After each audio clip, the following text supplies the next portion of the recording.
mediator. If I put it in the village context, the griot is someone who is between the king on those days and to the people. It's translator, sending messages through music usually.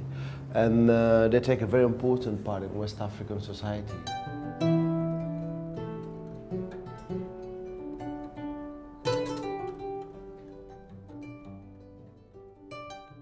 The project was called Interpret Translate, and the idea was to bring together artists who are really, I suppose, beyond emerging, already in their field, establishing who they are, and take a look at some traditions. In this case, it was African traditions, and we were very fortunate to have Sekou Keita with us as a griot, and look at a piece of music that he brought to us, and then use that as a building block towards further creativity for the artist.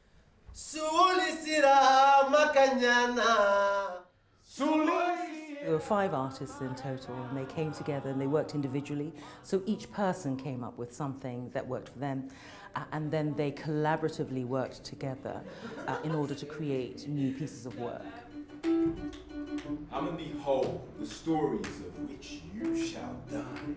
It's really interesting. The piece that Sekou Keita taught us, one of the pieces, was about a call. Come together.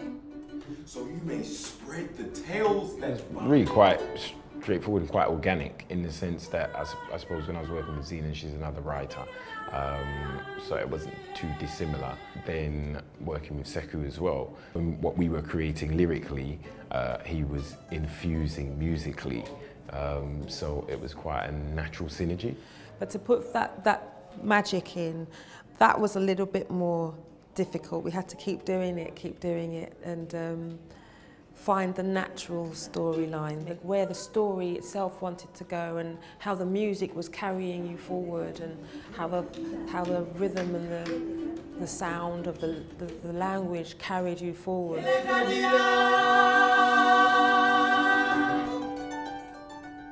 going for 4 seeds of terra firma.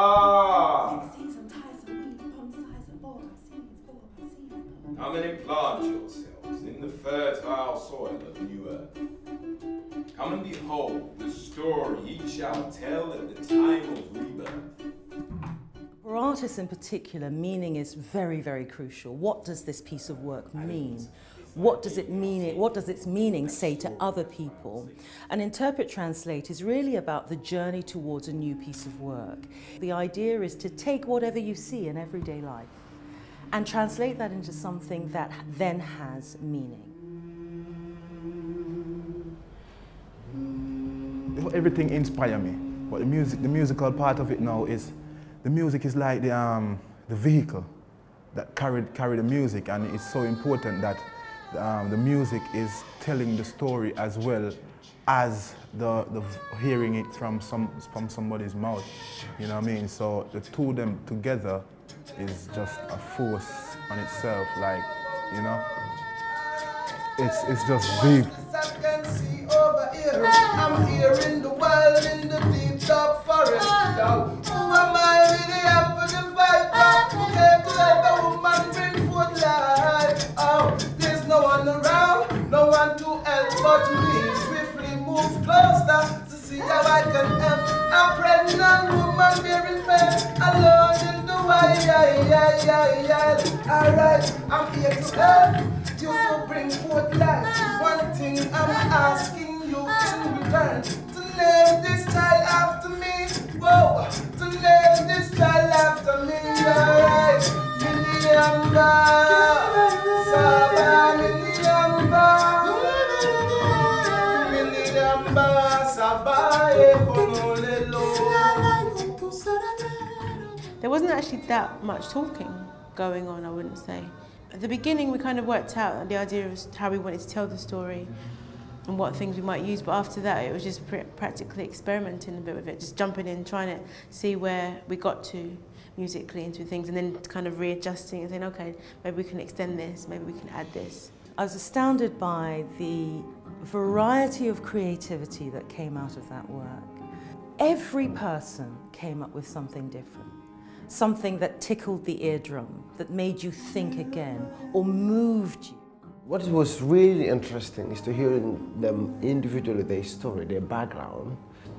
I believe whatever an individual person do into music, either play or sing it, you're talking about your own story to start with, because this is you. It's happened who you are and how you approach your instrument and how you approach your lyric or your words. This is really define who you are. So Sekou, his presence and the richness of his story really inspired us who are seeking to understand it more, because we are from a descent, and sometimes that's quite a clouded vision. Many of us were from Caribbean backgrounds, so a lot of us don't actually know our history and ancestry from the African point of view. So it gave me insight into that side of things, an inspiration to seek more information about my own history. It's just a great force, man, for Sakou to come and show us what's going on and enlighten us about the whole West Africa tradition, and you know, because that's a part of me that I've been searching for. As a writer, I don't know, something, I feel like I'm revisiting the job description of what a writer is, and these last 2 days have really helped to bolster my sense of purpose about doing that in a much more rooted fashion. Just the need to kind of infuse more with communities, if you like, whether it be in the UK as well as abroad. I know that will definitely feed into my work a lot more. Certain words, the words and the sounds and the meaning of everything, it just like, it reaches here, you know, inside.